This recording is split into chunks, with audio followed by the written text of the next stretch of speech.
Hello, everyone, and welcome back to Nexus Commentaries. I'm your host, Majesty. Joining me tonight is none other than Patience. Hi, everybody. Tonight we have for you Division C West Team Training Wheels, or T2W, versus Kent Counterpick Stupid, CCS, for those of you who prefer acronyms. Team Training Wheels is T2W, though. They do prefer the 2 there instead of TTW. Anyways, coin flip information. TTW won the coin, and they opted for first map pick. I just call them TTW after saying don't call them TTW. Um, T2W banned out Braxis and Curse. CCS banned out Tomb and Dragonshire. And map 1 is going to be none other than Sky Temple. Why don't you tell us a little about this map? Patience? So Sky Temple, we have objectives that shoots lasers that comes up every once in a while. And it's not just one, sometimes it's two, depending on when it comes up. So it's interesting to see which ones that teams opt to go for. Sometimes they try to be greedy and then make it pay off. Sometimes they just decide to trade for the safety purposes. Or sometimes they give up the objective and go for boss sometimes. So we see what these teams do. Thank you, Arrow, for the raid. You joined literally right as the stream turned over to the live feed, so that's exciting. We're about ready for game 1. Everyone's here. We're getting the ready from one team. We're saying ready, so we're not going to have a whole lot of time to preemptively talk about the map and map picks for this map specifically. But I believe that's just Arrow. If anyone else has seen this casting stream, it's just like, tell me. Everything on my end says it's going correctly. Alright, yes, alright, we're fine. Alright, anyways, we're getting into draft. That distracted me just long enough for that. Also forgot to turn on in-game music, which is normally in the background. So sorry about that, because I'll turn that in when we load into game 1. But, anyways, Counterpick Stupid versus Team Training Wheels. Why is that? I went to the wrong one, that's why. I was like, why does that not look right?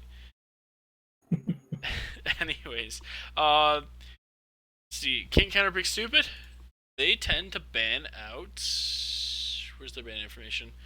Ana, Ming, ETC, and Raynor. So, Ana, Ming, Raynor, ETC, like, those are solid bans. I could see any of those coming out for sure. You could also do targeting bans like the Deckard, which is the most played support and the most played hero for T2W, with 11 games played so far this season for him.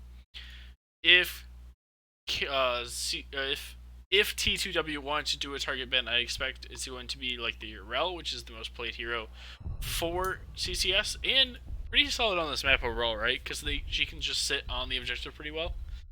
What do you think about Urel? Mirror is a very strong offlaner. I see them get picked in heroic and upper level divisions as well. And then we also last season had a pretty strong ERL player. So if they have a strong player for ERL, then yeah, it's definitely worth a target ban. Instead, they're going to ban out Kael'thas, which is the second most played hero by CCS. This could be a Sonya. I don't know how the Sonya Urel matchup goes, but the Sonya is the second most played hero for T2W, as well as their number 1 offlane pick. But instead, it's going to be the ETC. Banning out the cow. They have been playing the cow, but everyone kind of plays the cow these days. Like, the cow is just considered really good. So that's just kind of a generalized ban. We're not gonna. It doesn't feel too targeted to me. Wonder if the Joe ban is gonna be coming up just to match the ETC ban over here, but Could, otherwise I'd suspect it would be a first pick Johanna pickup. It's gonna be the Garrosh ban out. yeah. That if they have a good Garrosh, Garrosh is scary. It could also be hinting at something that they're planning on going as well. Garrosh has been played by CCS 7 times already this season. And of course, all of my stats are pulled from Heroes profile, so sometimes they lag a little bit behind the actual season, but so there may be a couple games here or there that aren't required yet. There, of course, is the Johanna first pickup, especially because of the ETC ban out. So, what do you expect to be the pickup here from T2W then? Their first pick have been Deckard, Sonya, Raynor, but they pick up to choose the bug as the tank. Well, he's definitely not picked to be the healer, as Lily's picked for that role. So, Wow. He's Lily's such a actually spicy played 4 times so far for T2W with a 100% win rate. So that is definitely something they play and play well. So look for some Panda power to come out from them. Let's see, what else?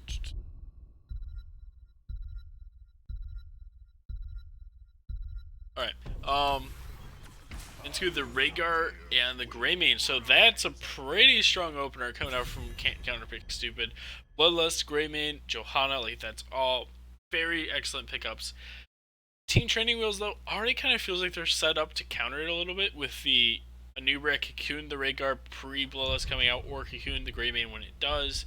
Leading with the blinds to help counter those auto attack picks right now. Even if it's a little non-standard, but overall, I mean, that feels like they kind of were ready for it a little bit. There's the Urel band coming out now as we approach the end of the draft. Of course, offlaners still need to be picked up here by both teams, unless it's offlane Lily. Yeah, and I think they can still pick up Falstad, let's see, like Artanis to be able to even further counter the Bloodlust, but then Rhaegar's Ancestor is not that bad either if they have to just to give up the Bloodlust because of the counters. There's the Jaina ban out. Of course, Jaina, just the overall solid mage, has been. I mean, I can't even think of the last time she hasn't been meta to the point where you're gonna pick her at some point during a season. It's been a while. Yeah, I think most people stop playing her just because it just becomes too boring, Yeah. not because she's out of meta. Yeah, poor tank players never get that option. They're stuck hard on what they get to play. There's the Sonya picked up and the Raynor. So T2W getting their second and third most played hero. 7 games on the Raynor, 85% win rate. 7 games on the Sonya, 57% win rate.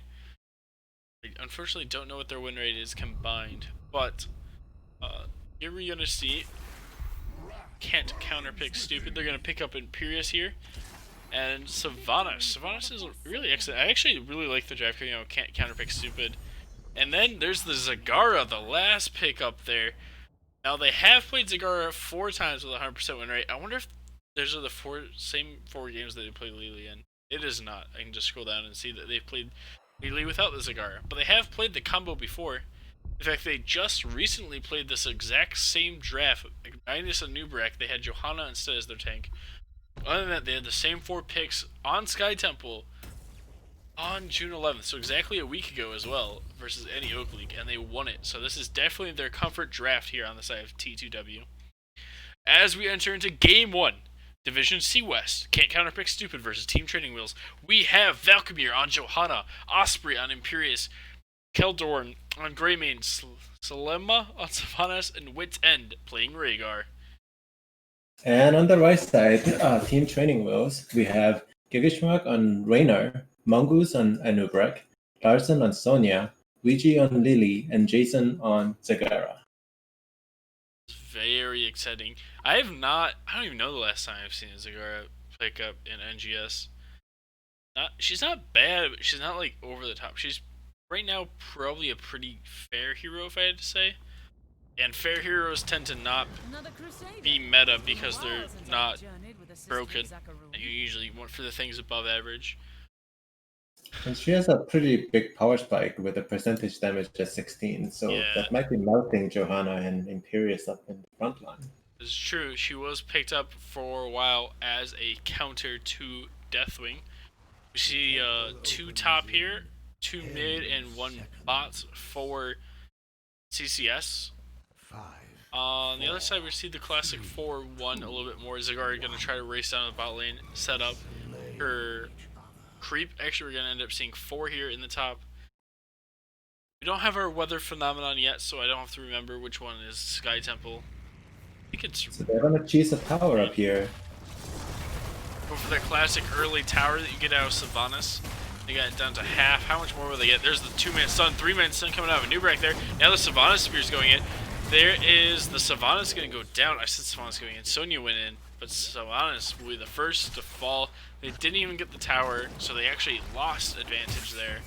That's rather unfortunate. That's not how you want to start the game for sure. But on the other hand, Osprey versus Jason here in the bot lane. Jason's already had to tap. Let me get the music going here for you guys real quick. There we go. So a little bit more background noise for y'all to enjoy. Let's see. It's actually gonna be Regeneration Master. I have a new rack, Exterminator, Warpaint, Wind Serpents, Q build coming out of Sylvanas, it looks like. Burning the Enpier. What do you think about this top lane matchup right now? It's really interesting that they opted to put Rhaegar in the offlane against the Sonya, while Rhaegar is a viable offlaner. I think the team kind of needs to have a healer around to match the Lily's heals. Yeah, normal play will make you think that for sure. Pierce is now gonna actually back. I bet you he backs and then heads top here. Meanwhile, Greymane and Rhaegar gonna go ahead and pick up the Bruiser camp, really getting all their camps out quickly here on the side of CCS. T2W, meanwhile, they're really just focusing more on the bot lane here, pushing that in, cleaning up the opponent siege there a little bit.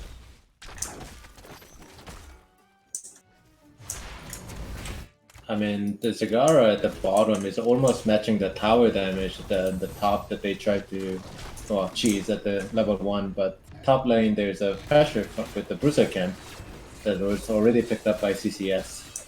It looks like we're gonna get Dragon build out of Lily. Is that this? Zagara also hasn't picked any talents yet, just wanna point that out. Jay's on there on the Zagara is playing the talentless game, saying Zagara is stronger without talents. It's so weird. Yeah, I mean, do you know anything about that? I mean, why he has not opted to take any talents yet? Nope. I was wondering if it was a bug. Like, I have no idea why he hasn't picked talents. I don't know. Maybe he just forgot. Sometimes you just forget to take a talent for a little while. Here we go in the top lane again. We're gonna have a 2-man and Nubrek stun. There's a follow up here. Rhaegar gonna eat a couple tower shots here. They're not quite as strong as they used to be. And they're gonna get a little bit weaker soon too. But he's gonna go ahead and get out of that now. Now the first temple is gonna spawn here. It's the snake and the top one, which I can't remember the different names of the top and bottom. I'm gonna say one's turtle. Why that's going on? Zagara did pick the first 2 talents now. I'm gonna go ahead. She's actually getting quite a bit of siege damage in here. She's not quite keeping up with the bot lane, but mid lane also being well pushed now with this objective going in favor of Team Trading Wheels. It kind of feels like they're pulling ahead right now. You know they are behind in XP. CCS is about to get the 4th up top though, so in terms of the structure advantage, they might be slightly ahead and starting the passive XP gains already. Yeah. And then of course the catapult pressure coming in the top lane a little bit. It can pose a bit of an issue as Sylvanas dodges all the CC there. Going into, there's the spray. I heard a spray, but I don't see a spray. But I heard that too, but I didn't see it. I think Sylvanas did it in the bush, and when she walked out, we lost vision on the spray for some reason. But anyways, getting that catapult pressure in the top lane during the second objective could pose a threat to a little bit of that wall health there on that keep. So that could be interesting. Both teams pick up their siege camp again. Be also interesting to see, because the Bruiser camp for CCS will not be up in time for the second objective, I believe. But obviously, Team Trading Wheels already is, as well as the fact that Zagara is rotated all the way to the top now. I wonder how much of their strategy relies on Jason just split pushing to death.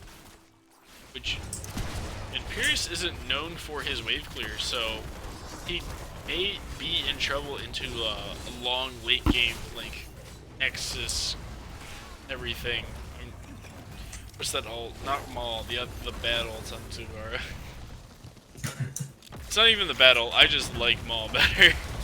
There's another stun chain onto the Rhaegar there. but they're not getting enough follow-up here. It's just a Nubarak and Sonya hanging out down here in the bot lane. Bruiser Camp is now being picked up now for team training wheels, as they try to continue to siege down here with CCS. I wish they held on to that a little bit more, so that it's actually going well as the objective is getting started. But we'll see if the top lane decides to join the team fight at the bottom or stay at the top. Yeah, it would be intriguing. Level 10s are picked up for CCS here and T2W now. It is going to be the Bloodlust, of course. So I feel like team fight wise, like CCS just have a huge advantage, but if T2W can keep them spread out and running around the map, it would be hard for them to take the proper 5v5 that they're looking for. There's the Leap actually going to go ahead and jump out, taking the Blessed Shield with her. There's the Cocoon onto Johanna, but it's going to be quickly broken. But the CC chain onto it afterwards. There's the Bloodlust being popped now. The Wailing Arrow coming out of Savannah is going to actually expel trouble, as the Nubrek's going to be the first to die. Woods End getting low there on the Rhaegar, down to 150 health, and actually going to be Lily trying to chase him down. 80 health, but he's going to be healing back up. 25 health, meanwhile, on the Rain Warriors. He's going to go ahead and start backing. And there it is, the Nidus Network is what it's called. So Zagara can go in there, heal back up, and then come back out to help defend here in the bot lane. Could also opt to go back to the top lane here once they see Imperius' mid. But the bottom objective looks like it's going to be picked up by Counterpick Stupid. I kind of wish that Zagara went more to counter-engage the Bloodlust. That would have gotten a lot of value there, but at the same time, because of the Nidus, Zagara was able to be there at the bottom.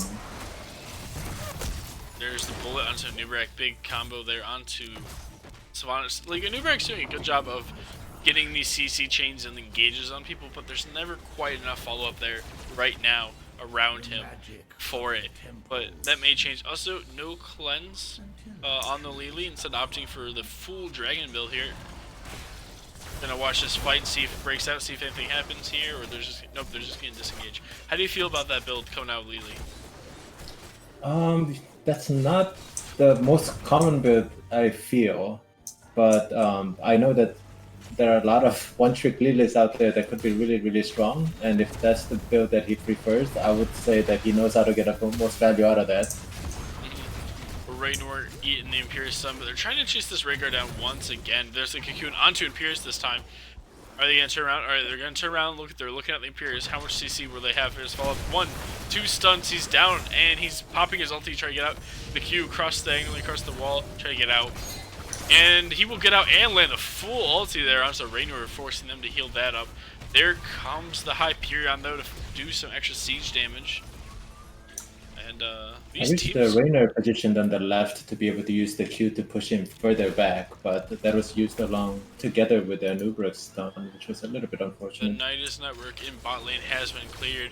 Double camp picked up meanwhile by CCS down there, and it really feels like they're trying to like out siege, but it's hard to out siege CCS with the Sylvanas advantage that they have. Like the split push strategy just isn't quite hitting the mark just yet, but they continue to scale into it, and they can pull it off later into the game. It feels like Zagara is not going to get weaker in split pushing as the game goes on. If anything, she'll get stronger. So I'm excited to see how that continues to play out for them, and how much more they're going to commit to it. As Zagara is like in the top lane right now, she can go for that objective. Normally you'd have Sonya up there, but because there's Zagara, they can throw her in. She doesn't have a Nidus down in the bot lane anymore, and she's not even close to one as it is. So we'll have to see how that may affect this rotation coming out of T2W and CCS. Looks like they're going in on the Imperius here. There's the leap follow-up on the Nubarak stuns. There's the blind, but he's going to Q across the wall with the shield, but kept from getting mounted because of the Lily blind coming in late. He's going to miss his damage on his ulti, but they're still chasing here. Another fort falls, and fort in top lane is falling now as well. The Rhaegar is going to get Cocoon, so he can't Bloodlust now. The Imperius is going to come in with a 2-man stun. The Rainer's going to end it, but there's the Wailing Arrow coming out of Savannah. Lily will be the first to fall. Now here's the Bloodlust. Mongoose is on the Anubarak, and then it's the Larson on the Sonya. Let's go ahead and let's watch that again as they start in on the boss here.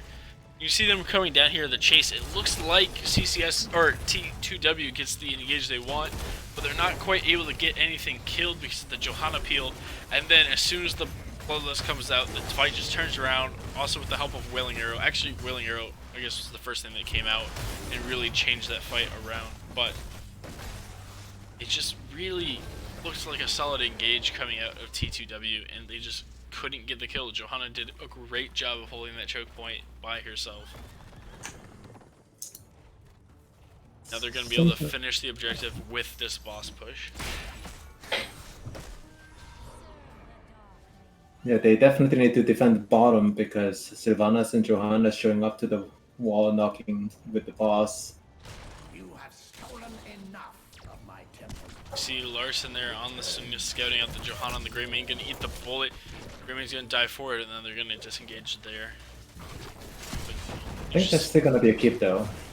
Yeah, looks like it's a pretty solid keep there, but not much more coming out of it. They can just ignore it. They don't even have to finish it off. And go get their siege camp here to help de-push that lane as the siege camp for CCS is picked up. It looks like we're actually going to see a fight here. Down 16 on the side of T2W. We'd like to see them back off a little bit. They do have Top Bruiser pushing into a keep there as well. But Giggle Smack there on the Raynor getting low, but there's the Cocoon there. There's the jump back onto the Savannah's trying to keep her from getting off a Wailing Arrow. She'd actually go down. It's still on cooldown, actually. There's the Bloodlust now coming out with Rhaegar as he breaks out of that Cocoon. They're trying to run away here on the Anubrek, but they're kind of split up. It's kind of hard to watch. I'm trying to figure out who's going to be more damage. Anubrek can go ahead and get out now. Now it's Jason here on the Zagar who's in trouble, but Ouija's going to run back in with the Lily to keep him healed up. The big combo coming out of Johanna. There's the big Imperius Q, though. They're diving forward. They get the Zagar. How much more can they get here as the Hyperion comes off? Now Rhaegar's by himself in the back. He's just going to run back through there as well. And the siege camp will, in fact, go over to CCS. CCS has felt like they've been ahead for most of this game. What do you think T2W need to do here? I think they need to figure out how to engage or disengage from the fights, because as soon as that Bloodlust button is pushed, it seems like the fight quickly turns in the favor of CCS.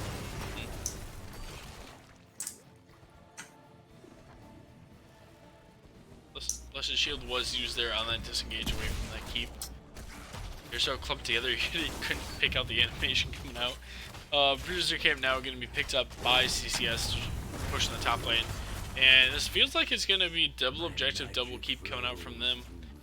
Would kind of like to see T2W maybe just make a push bot lane as 5. Try to get something done there. As CCS is really close to 20 here. But they're going to go ahead and invade and take the mid objective. Now they're going to make a push here to the top. Looks like it's going to be a 5v5. They need to be careful about how much they fight around this Bruiser Camp with its 20 spell armor coming out. There's going to be a jump forward by Imperius. He's going to get 2, but it's going to be interrupted by a new rep. And there goes the Wailing Arrow. The bullet's going to miss. Zagar's going to go down, though, instantly. She just got burned away. Giggle Smack getting low, as well as the Mongoose there on a Nubrex. He's going to fall. So is Giggle Smack, and now it's going to be Larson, and that's going to be a full 5-man wipe coming out of CCS. And they could just end here. They could just run in core and burn it. GG actually being called by the Mongoose. They're going to go ahead and burn this keep, and they're spreading out across the map. I'm not sure what their plan is. Osprey going all the way to the bot lane to end, and it looks like Slima and Wit's End there were going through top, while Jason or Valkamir went through mid. So it just kind of came in from every angle there. They're going to go ahead and burn that court down, and game 1 will go over to CCS. I just feel like team training was never figured out how to deal with the Bloodlust. I really wish Zagar went Maw to kind of stop them from doing it, because Cocoon and Rhaegar was not enough for their team to be able to get a pick-off before the Rhaegar came out to press the button for Bloodlust. Yeah, it almost felt like they needed either a better way to deal with Johanna or just a better dive to get back there and try to burn someone past Johanna really quick. Because Johanna seemed to get a lot of value in some of the places they ended up fighting with just standing in the way. And standing in the way is what Johanna's really good at. So that's just not where you want to fight Johanna.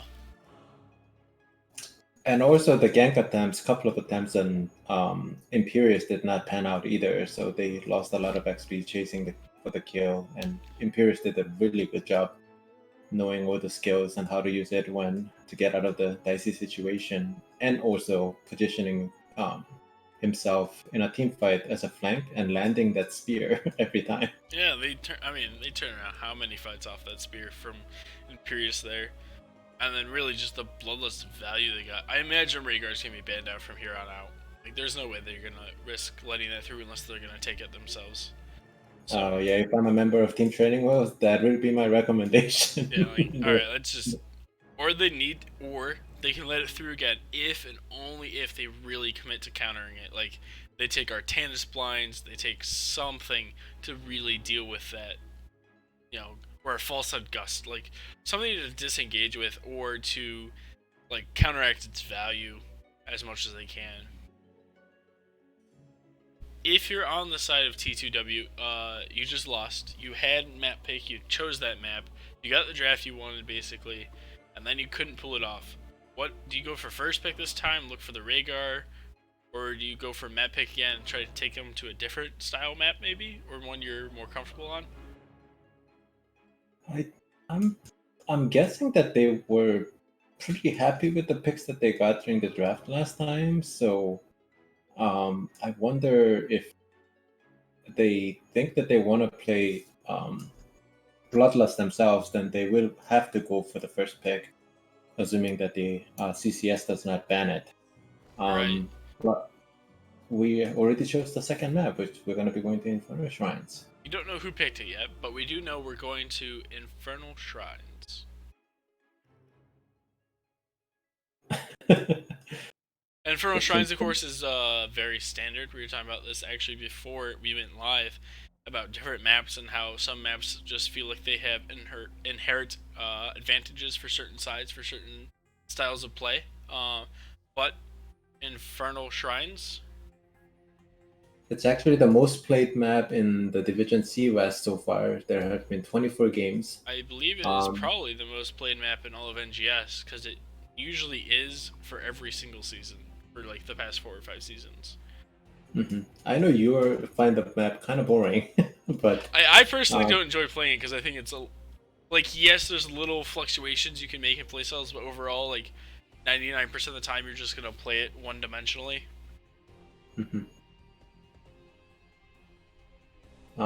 Statistics-wise, the blue side has a 62.5% win rate in Division C West. So, if the stat is correct and it's gonna work in this particular game, CCS is in very favorable position. Yeah, so we're looking at a quick 2-0. Still don't know who picked the map, because they haven't set the lobby mode to draft mode yet. But when we do, we'll tell you who picked Infernal Shrines. Picks that work on this map, of course, are wave clear. Sonya, of course, will come out once again for T2W. Very good shrine clear, very good laner. Sonya could just be an excellent pick overall.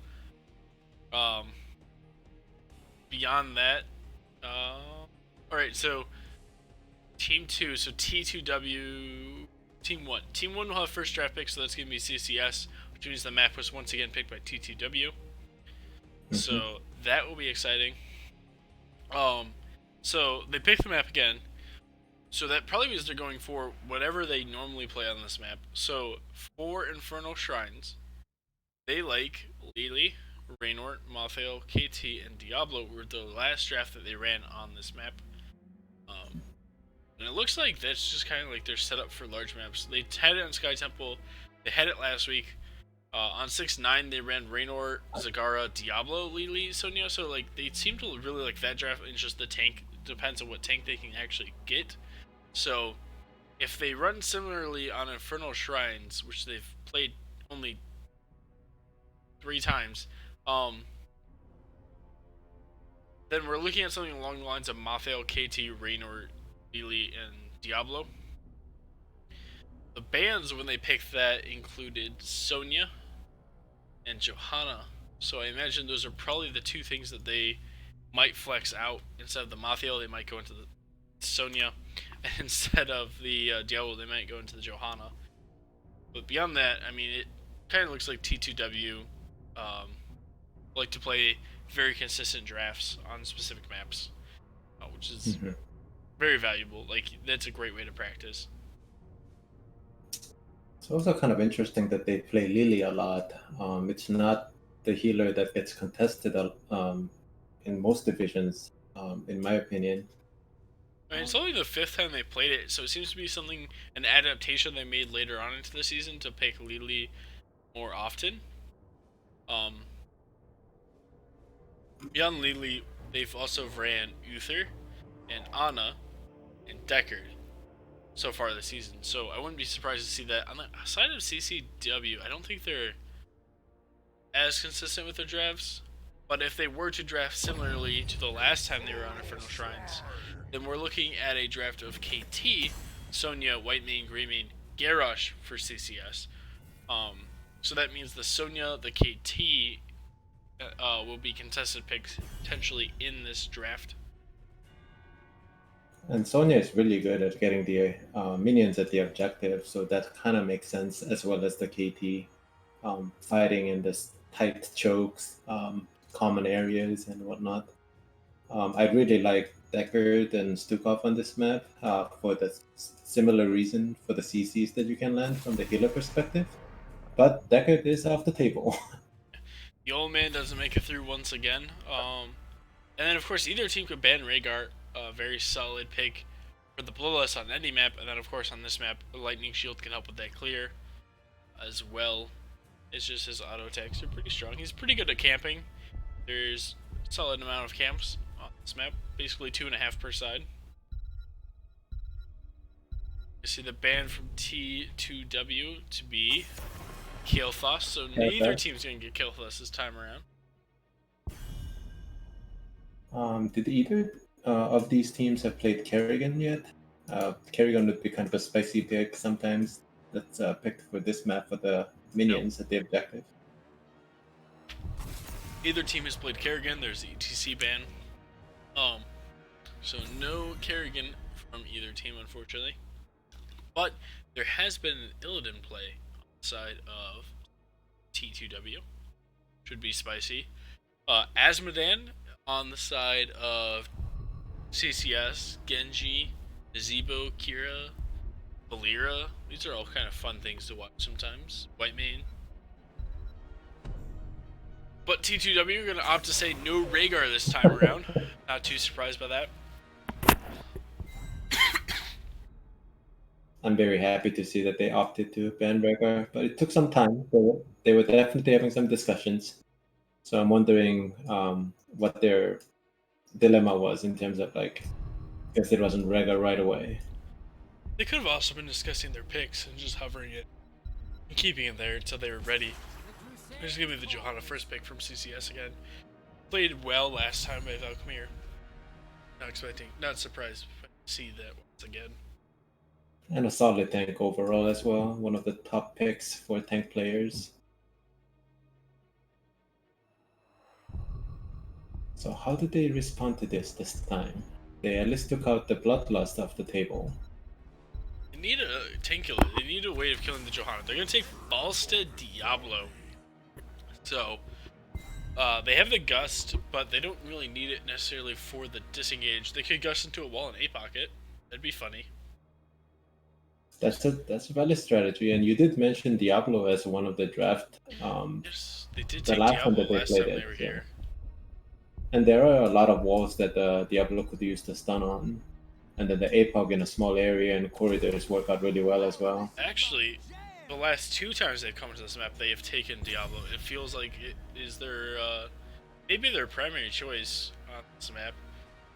Both times, Johanna was taken away from them in some capacity by ban or being picked. So it might still be their secondary choice, but it is their one that they have been getting this season so far. So that is good to know. Watch out for the Diablo by T2W on Infernal Shrines if Johanna's gone. There's going to be the Greymane ban, of course, denying the bullet to just murder the Diablo.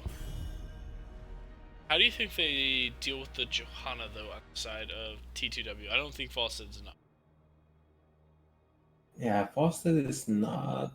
I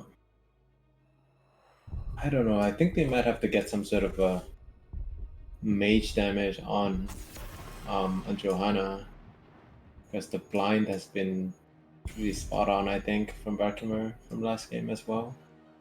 There's the Sylvanas ban out. This time by CCS instead of picking it. They don't want it to be stolen away by T2W, which could be devastating. It's very good on this map. Good shrine clear, good pushing power with the shrine, of course. And of course, Wailing Arrow. And how many more times can we say, of course? There's the Phoenix and Lily. So that's going to hit more towards a Lightning Breath Diablo than necessarily APOC, looking for that giant AoE slow coming out.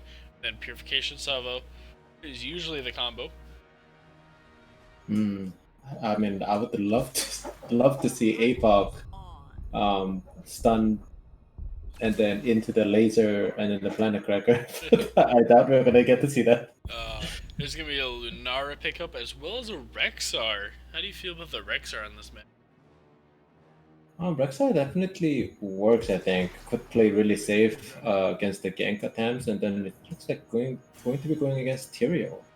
So that is interesting, because I look at T2W, and I gotta say the Falsa looks really out of place now. Like, they have a really solid setup for a dive comp, and then it's just like, it's Falsa in the back for some reason. CCS has a little bit more standard. Rexar not usually seen necessarily outside of the Dragonshire Braxis, but isn't bad outside of it by any means either. So, going to be a very exciting game 2 coming out of Counterpick Stupid and Team Training Wheels here. As we enter into Infernal Shrines, we have Kaldorn on Jaina, Woods End on Lucio, Salima on Rexar, Valkymir on Johanna, and Osprey playing Lunara. And we have Team Training Wheels on the right side. Gilshmak on Fausted, Mongoose on Diablo, Luigi on Lily, Jason on Phoenix, and Larson on Tyrael. And it looks like Jason actually played the offlane more so last game with Zagara, so maybe it's a slight role change. Maybe. Which I know that they also have Sonya, so I know it's kind of a soft role change, but Gathering Storm coming out false side, looking at more of that mage build makes sense. They have the Phoenix for the auto tags.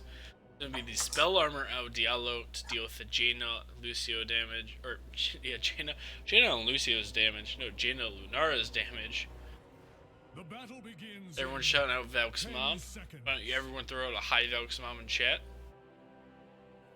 It's a see her tomorrow.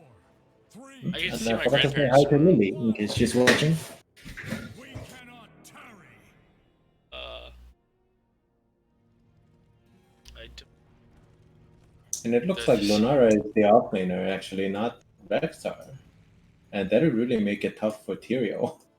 Because Lunara is very impressive. And Lily in an has offlane. left the building. There's the pause before the Lily can finish backing. How did you feel about the Lily in game 1? I think their idea. I mean, I know that they picked Lily anyway, but they thought probably the blind from Lily. I know that Lily picked the longer blind range longer duration as well, probably to counter the bloodlust, but wasn't enough and didn't seem like it got a lot of value. But they were winning. I mean, up to tonight, they had 100% win rate on Lily, so I know that they can make it work. So we'll see if, and it seems like it's the same build coming out again. And in the absence of Bloodlust, we'll see if it can get much more value than in game 1.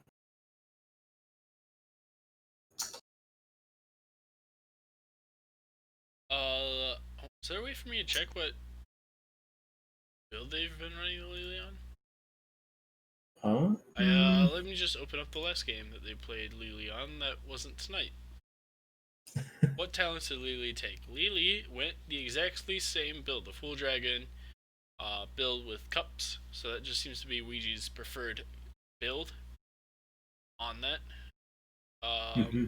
Assuming just the Diablo talent changes at 1, we're going to see W into Diabolic Momentum and see APOC. But of course, they didn't have the or Phoenix last time, so that's a bit harder.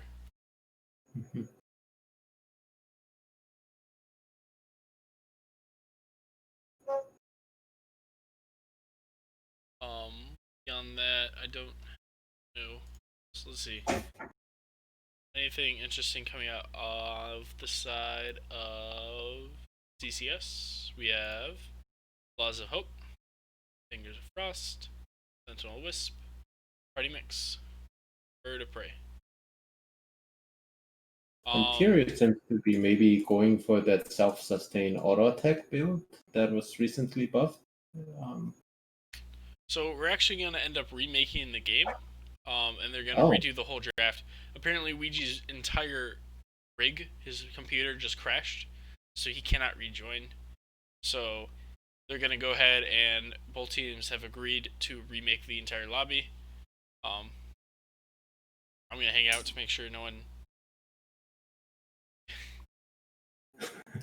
tries to claim a win off of it real quick here. It looks like we're all fine, everyone's leaving, so we'll go ahead and duck out of that. So, a couple minute delay here, but we'll be back in. Shout out to both teams for being good sports and agreeing to remake instead of just being like, nope, we gotta play it with the bot or we win. So, that's good to these teams. Good to see the sportsmanship and the friendliness there. Both teams seem to be friends though, so that's nice. Which means we get to rewatch that whole draft. It'd go a little faster, but we do get to see it again. They could purposely just run out the timer.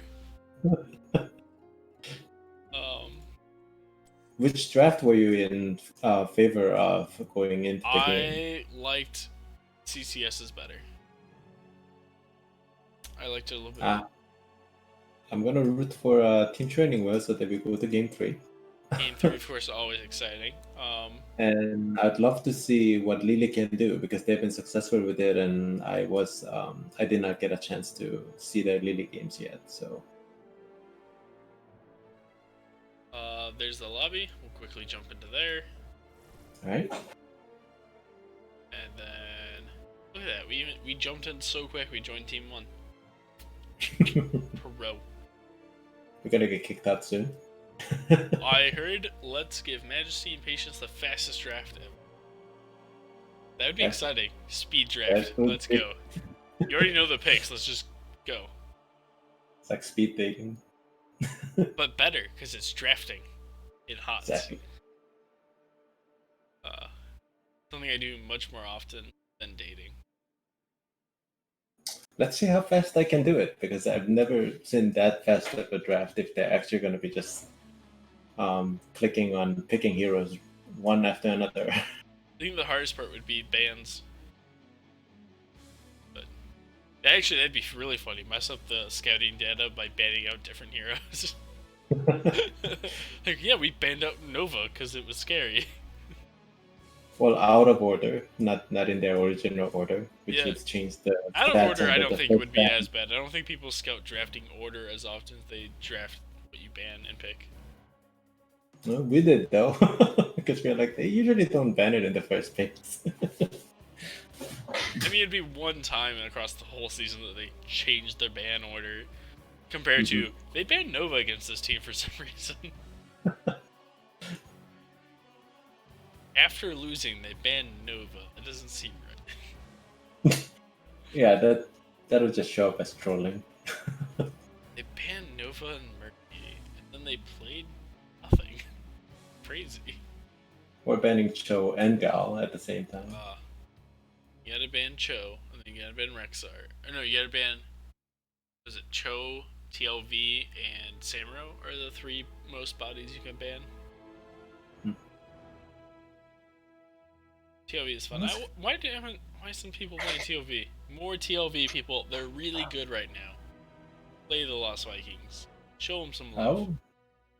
I was wondering if we're going to get to see some TLVs because they were not getting banned, but maybe it's not a popular hero in this particular division or the teams that we got tonight. Yeah, I mean, it could be either one. Even Patience has played TLV, guys. Come on. Play TLV. I played it once in the Brawl. Got it from level 1 to level 2. I was very proud of myself. They're fun. In Brawl, they can do a lot of work even then, too. And it looks like, actually, Lost Vikings have been played twice. I think? No, was it banned twice? Let me see. What's Banning it this twice would be a lot less exciting than finding out it's been picked twice in Division C.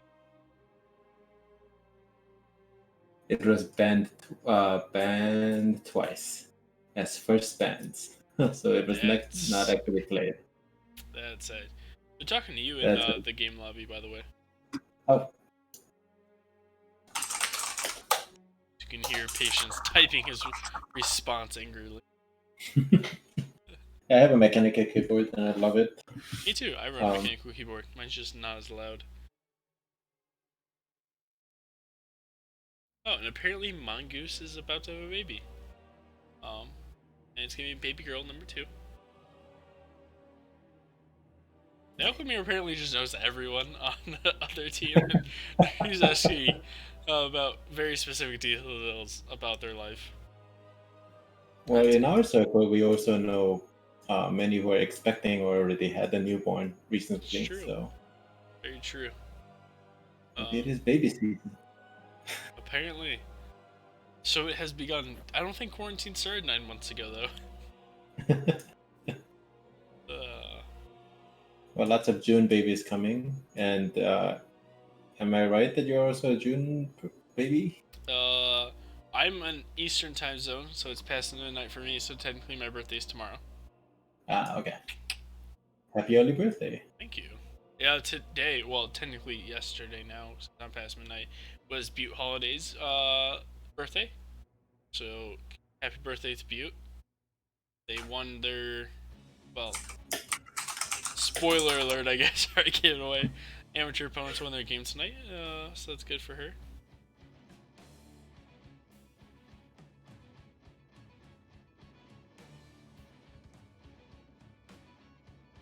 So I guess we are waiting for Ouija's computer to completely reboot this stuff. Get everything up and going. So if you missed it, Ouija, the Lili player on the side of T2W, their rig crashed completely. So they were unable to rejoin. So both teams agreed to remake the lobby, and then we're just waiting for Ouija to finish rebooting. It exploded.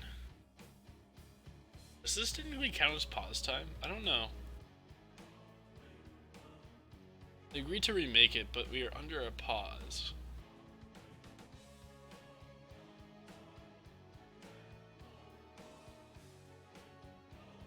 I wonder if they have to contact their self if necessary or not. But oh, what, there he is. So he or she is. I have no idea gender of this person. I think I've spoken to Ouija. I'm pretty sure it's a guy.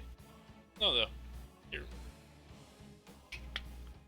All right. I was asked how many The bow lobby's ties full. I own, and the answer is, I believe, 13.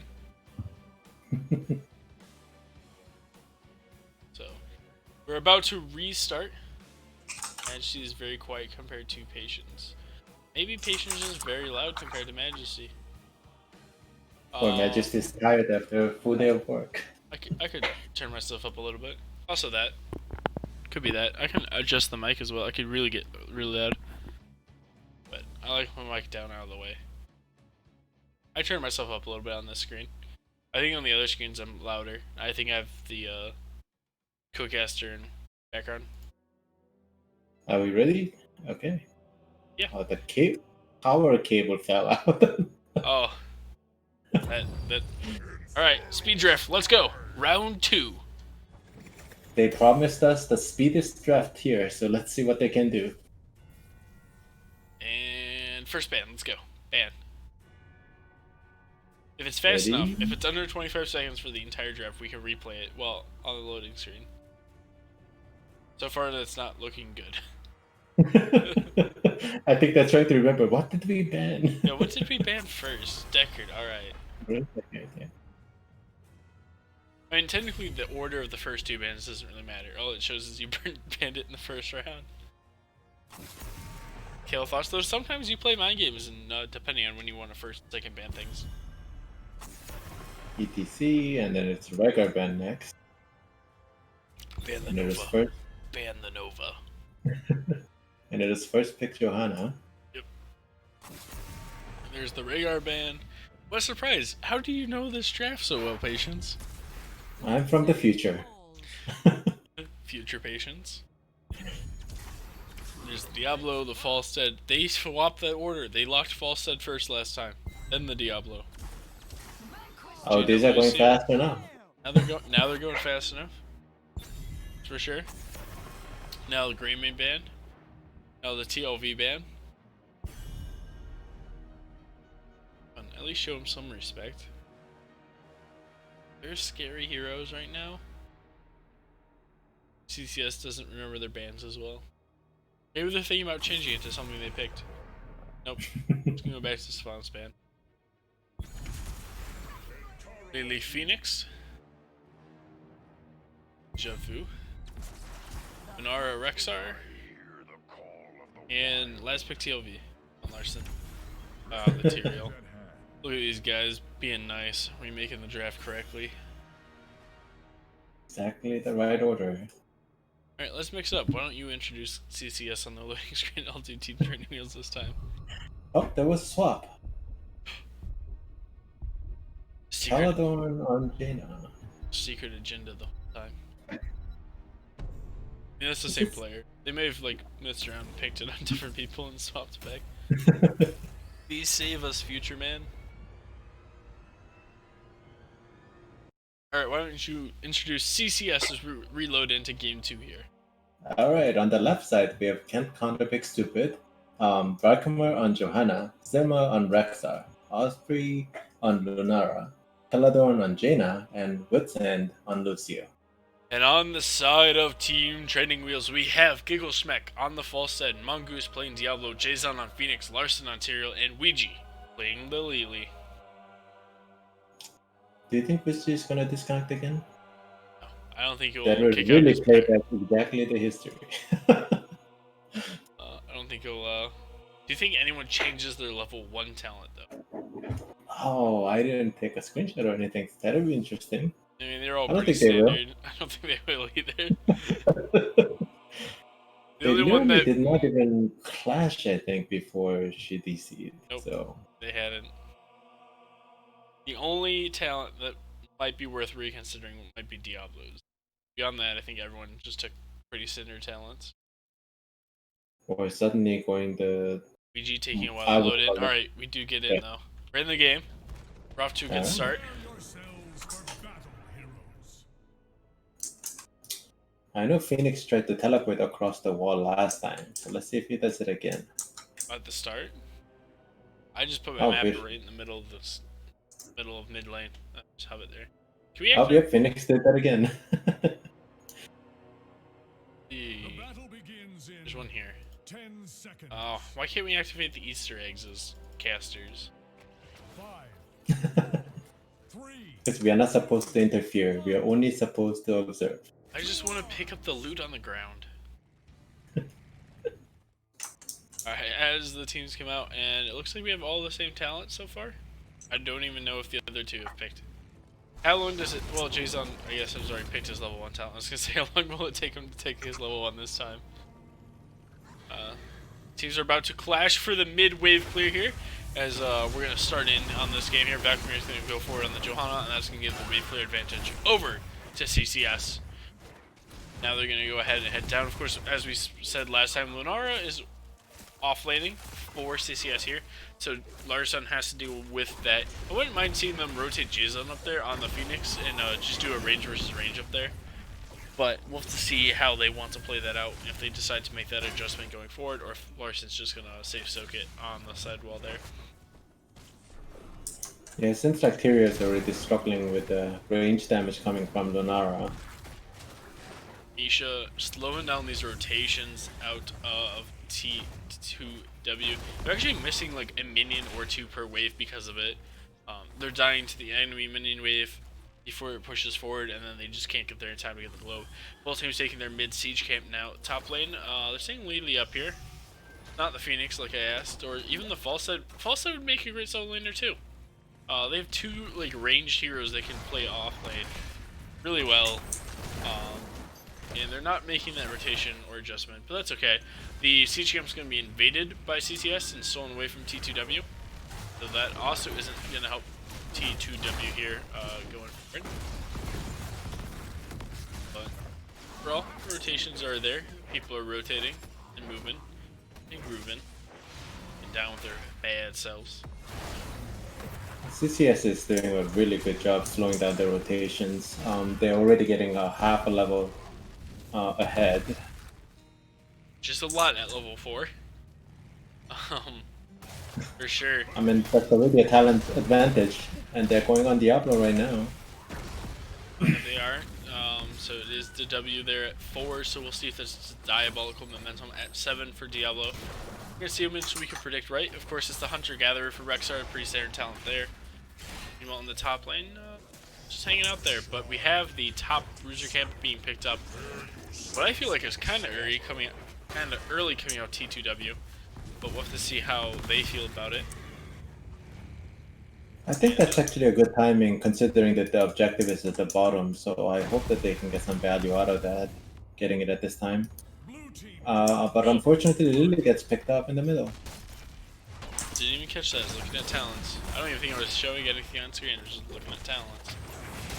As first shrine will be active now at the bot lane, and it's going to be Arcane Punisher for the first one. Why don't you tell us what the Arcane Punisher does there, Patience? Well, I can punish it with some rotating lasers around. It will do some damage. Because of the tower changes, I think the frozen one is the most favorable one in terms of sieging the enemy base. But here we Big go, Diablo they're stun there fighting coming out over into Lucio is actually going to result in Lucio's death, but big condemn follow up by Johanna. And the Rexar stun, unfortunately, not quite going to be able to land the full stun there on the follow-up, and that's going to be a quick turnaround here. Lunaro is still in the top lane, so unfortunately, once the Lucio, well, actually, I guess they had Jaina. I was going to say once the Lucio died, they didn't have damage. That's not even a damage dealer in the first place. Now they're going to be focusing here. We're at 22, 22, 23, 26 now, 24, 26. As they're pushing forward, there's the Johanna stepping forward, the Rexar Isha Bear stepping out as well, trying to zone out Mongoose.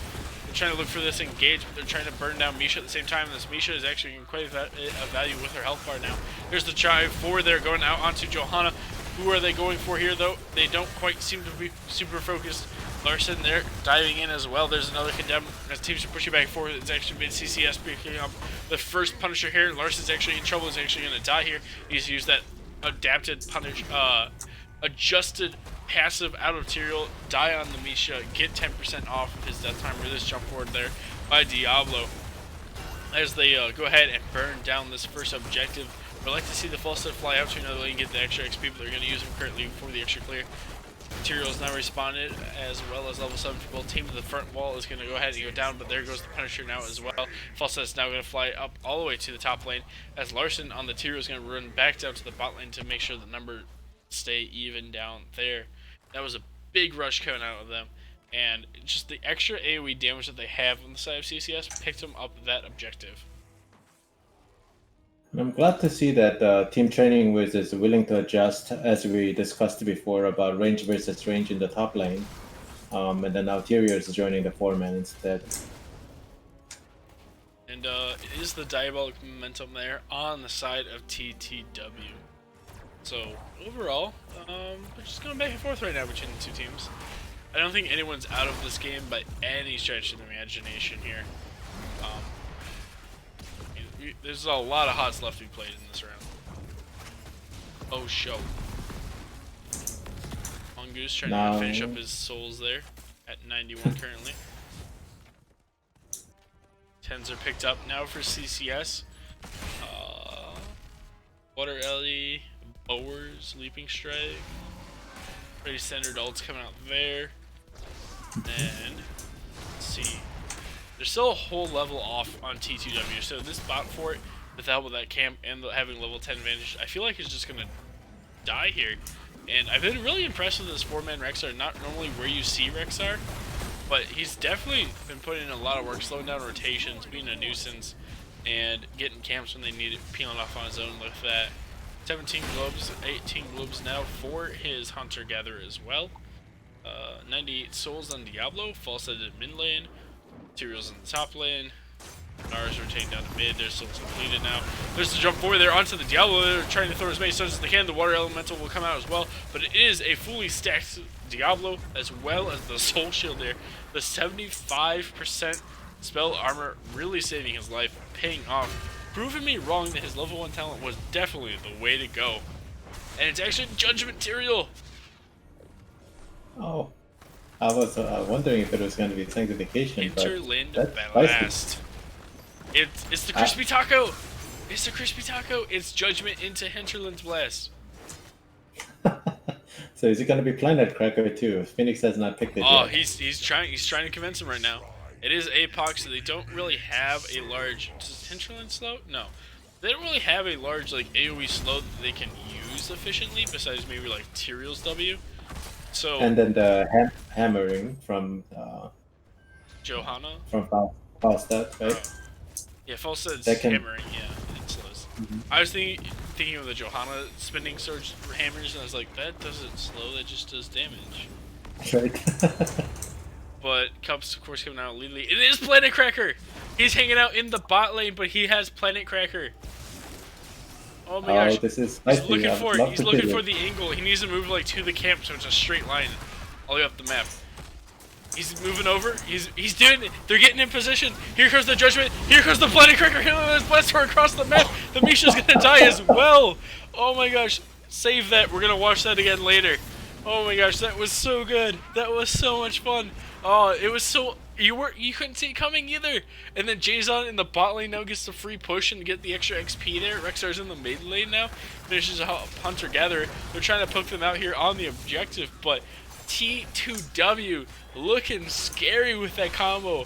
I thought for sure that the Phoenix looked out of place, but they just knew exactly what they wanted to do here. That was a combo of the day. Clip that. And as you were mentioning the Terrific Judgment, I was already getting worried for Lucio, because Lucio could be very vulnerable to the dive. But they executed that perfectly. Yeah, it came out on point. They were definitely gearing for it. They definitely got it. Unfortunately, Larson's going to go down, and now so is Giggle Smack. The Cup's not coming out fast enough from Lily there, unfortunately. Now the Phoenix is already up here as well. They're in a 4v5 or 3v5 situation. Boars are coming out. Ouija getting low, and it's going to die down to the Misha as there. And unfortunately, they're at 29 out of 40, and they don't really seem to have a good way of being able to finish it just yet. Don't know if Material opted to die on heroes or if he went back to try to get some extra minions there. But Mongoose and Jason there looking for something, trying to get back in here. Material's respawned, so it does look like he hit at least a couple heroes. Here comes the flyback from Falstad. They're unfortunately not going to be able to contest it, but they can. They have all the ults up to go for another quick pick off here. Material's in the mid lane, unfortunately, though. They're diving forward here aggressively on the side of CCS. Mongoose trying to get out here. It's actually going to be Jason on the Phoenix the next to die. Unfortunately. Now they're, what's this? Ooh, this is the Lift and Wither talent. We're going to see Roar coming out with Johanna, so the more consistent PvE damage and hero damage as well over the hero, which they radically can get more, but doesn't do PvE as well. Jump forward there on this Mortar Punisher as the keep wall falls. Right now, it looks like CCS might have an option just to run away with it here. Let's drop the talents out of the way so we can see more of the screen. But the combo is up. Material's still not back here, so they can't run it just yet. And there's the boards for the disengage, and CCS are just going to run away. And this objective is going to go down to the Punisher, or this keep is going to go down to the Punisher. And it looks like we're going to have a couple second break here, so let's go back and watch that big ult combo from earlier. Give me a second to update there. That's not it. No, I didn't. I don't know why it didn't update. It should have. I hope I got the replay of that. At least we'll be able to clip that later on Twitch. That's true, we can. You guys can do that now. You do clip it on Twitch. Post a link in the chat. Phoenix is in the top lane. This smells like they're setting up. He's staying out of vision, it looks like. They're trying to find the right angle here. Nope, he's going to go ahead and show. Did you know he's up there? And it actually looks like they might end up chasing him up there. Nope, they're going to go ahead and they're going to push down mid-fort here with their pressure coming in from these camps. 16 talent tier advantage in favor of CCS currently at the moment. Phoenix is even going to run back here. The Bruiser camp now being invaded on the side of T2W's the side of the map.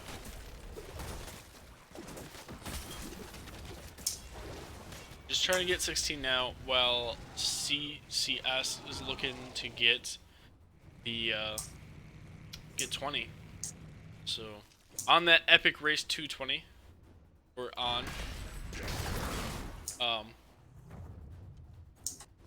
16. So 16 or 20.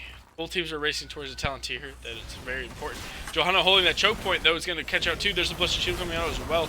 Their Cubs are trying to heal them out as much as they can. Larson's going to jump back out, but Mongoose is going to be left behind. The Water Ellie is popped out as well, but unfortunately they're not able to kill him. He still has full souls and the soul shield.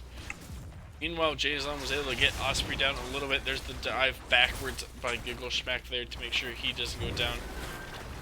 They could look for a quick pick off here if someone steps too far out, but they're not going to quite go for it. Jason going back into the off lane here.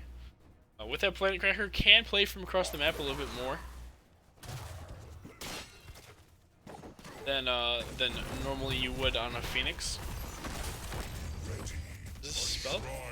Rapid Recharge. So whenever he gets healed by the Lily, you're going to also get a little extra health back as shields there. And now we're at 16. So this could potentially be their last chance to fight pre-level 20 on the side of CCS. Like, CCS may pick up 20 before or anything else happens. Like, this shrine is going to be... And this shrine could end the game for CCS if they're not careful. They're looking at this choke point right now. Planet Cracker is still sitting across the side, across the map there. That's all Phoenix is right now, is just a Planet Cracker. Oh, I'm pretty sure that they're looking for it, but then they're having a hard time finding this target to charge, and then put two streams. Yeah, Lucio hiding in the back bush, like as far away as possible. Mongoose is there, trying to scout him out from the side.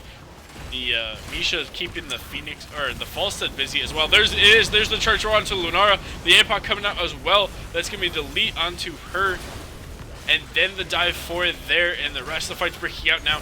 We're gonna see the Larson. He's still trying to go forward. There's the Mongoose charge on them, and Wit's End is in trouble. And there goes the Lucio now as well. Now it's gonna be the Lily falling though as a counter kill. Mongoose is down to 700 health, which is not a lot of health for Diablo. He's gonna go down. There's gonna be a soul reset on him. There's Misha Rexart combo running forward there.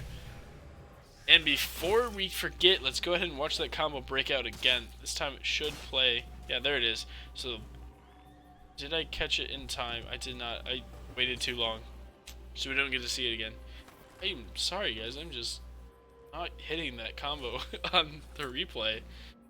At least we gotta watch the rest of the fight break out a little bit.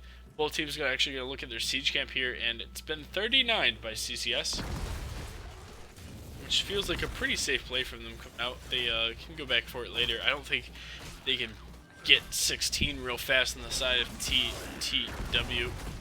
And send Misha. There's a stun. They got the one they needed, and that's the objective picked up by CCS. Here comes the Boars though, as they're going to look for a quick kill, potentially onto the Diablo or someone, while chasing them back towards the keep.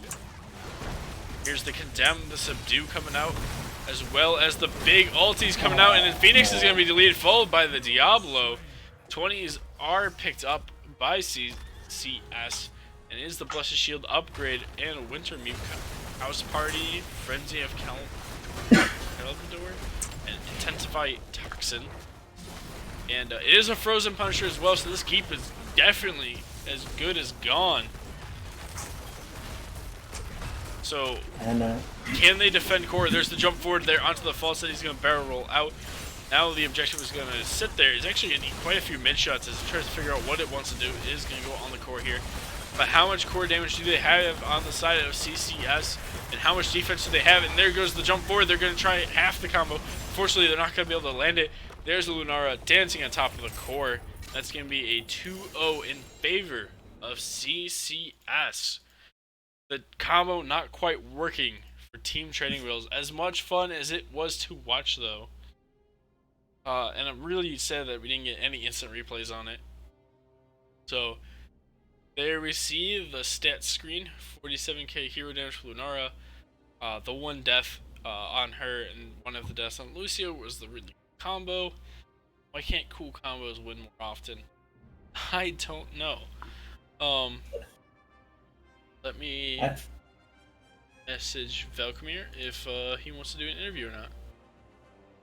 I think combos worked pretty well to get the pick off right away, and then they were really good at executing it. But the unfortunate part about the way that they executed that combo is that Phoenix was so far off the map that he could not be with the team, dishing out more damage. And I think that's what, in the end, team training was fighting outnumbered, even though they did get a pick off, and then they were taking a lot of damage and could not really. Yeah, they were going for like the perpendicular angles there from the hinterlands and the planet cracker, which looked cool. But you're right, it did put the Phoenix in an awkward spot, but it made it harder to dodge overall because it was like crosshairs coming in.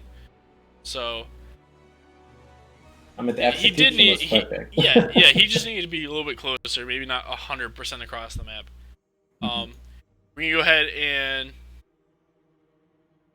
jump into an NGS lobby channel here with them and have an interview. Hello. Hello, friends. How are you doing? Doing pretty good. Feeling an adrenaline surge. It was good. I'm doing good. So let's start by talking about game one. You end up on Sky Temple, and Yes. tell us what was going through your head when T2W picked Sky Temple. Eladorn. Well, Sky Temple is one where actually it seems to be a very unpicked map overall. We've been trying to feel sorry, I was getting a message, a private message. It's one that we've been getting more comfortable with. It seems to be rarely picked. We saw it, and we have one team member who's not a fan of Sky Temple. They didn't play this match, but we were just like, okay, we were talking through our strategy, and I think it turns out we came up with a pretty good strategy right there. Yeah, Sylvanas is generally a good strategy on most maps, Sky Temple included. During that game, you guys kind of came out the gate. You guys got first blooded. You went for the tower, didn't quite get it, and you guys fell behind, but you ended up by level 10 already back ahead in XP. Did a good job of counteracting the Zagara attempts to split push in the early game. Got 10, got the bottom objective, and kind of just snowballed that game. Overall, didn't feel like heavy-handedly one-sided, but it definitely felt like you guys were in control for majority of the match. So well played in game one. For sure, and we had talked through a plan at the start, and we stuck around longer than we should have. We gave up first blood for that. Had we followed through, I think we would have made it out, and I believe we only lost Sylvanas twice that map, if I'm not mistaken. But she saved you guys multiple times with those wheeling arrows that turn around a lot of engages. For sure. I was just saying that the rest of us were following through with plans. We were talking through. We were saying, "Hey, this call," and we followed through our plan, and it turned out really well. Yeah. And it definitely showed. And then going into game two, you guys end up on Infernal Shrines, and see, you guys came out the gate. You guys pulled ahead in the early game. You guys kind of came out the gate swinging, carrying that momentum over from game one, and just kind of played the map well once again. Got ahead, got an early camp invade in that went in your favor because it happened to line up to win. T2W rotated their lead top lane for a gank. Did you guys go for that camp invade because of that rotation, or was that something you guys were planning because you had the wave clear advantage going in? Well, we were clearing waves significantly quicker. We hit mid, bottom, mid, and then the camps came up, and we just went back to ours. And as soon as we saw that Lily on the map, it was just a call. It was like, go in, go invade, invade, invade. And so the rest of us immediately collapsed on that. And after which we decided to go bottom and get all 3 of those, which was a nice early advantage. When you guys were on the draft scheme, was it your intention to 4-man the Rexar, or is that just like a adaptation you guys made? You know, Or is that private information that can't be it's divulged? it's a work in progress. We'll say that. In that we're trying to decide who would be better in the solo lane, and in the end, we felt comfortable with Rexstar in the 4-man. But it was very nice. Rexstar offers a lot in the 4-man as well, with Misha stuns and wave clear and such. That he does for sure. Patience, do you have any questions for the man while you try to think of more? So in game 2, they were executing interesting combos to perfection. How about you guys think about that? Oh, for sure. We the first time it happened, we had kind of discussed the combo that we kind of expected to happen. The first time it happened, they executed it brilliantly. They blew up Lucio, Charge, Apocalypse, Phoenix, Moonbeam. It was brilliant. After that, we were discussing, hey, make sure we're spread out. Yeah, if they blow up one person, that's fine. I think the second time they tried to execute it, we specifically said, hey, back off, Lucio, get out of sight, because anyone else that gets targeted by it, Lucio could save with a sound barrier. But Didn't quite save them, but it was able to turn around the fight, though. You guys still won the fight. Just the crosshairs going for the snipe. I believe the third time they might have misclicked at the core when we were rushing core. They were trying to do it again. I think they misclicked our tank, which benefited us. But it was pretty steamrolled at that point too. So it was kind of a last ditch effort. It was a fun combo to watch, and unfortunately I missed all the instant replays on them both, and that was sad. I heard Valkymir's a fan of Phoenix though, so I'm glad he got to face Phoenix. Yes, Valkymir loves Phoenix. He has no ill will towards that hero, and definitely thinks that it's a value contribution to the game. For those of you who don't know the inside joke, Valkymir really despises Phoenix and thinks he should be removed from the game. So I think it's his 3rd lowest ranked hero. I think the other 2 are the Nexus heroes. So mine are Mal'Ganis, Cho, and Imperius. So yeah, my Cho is my lowest too. I do not like playing that. I like playing Gaul though. Gaul's fun. I agree. Where's my Gaul? Gaul is 10, Cho is 6. My lowest is 5 on Mal'Ganis.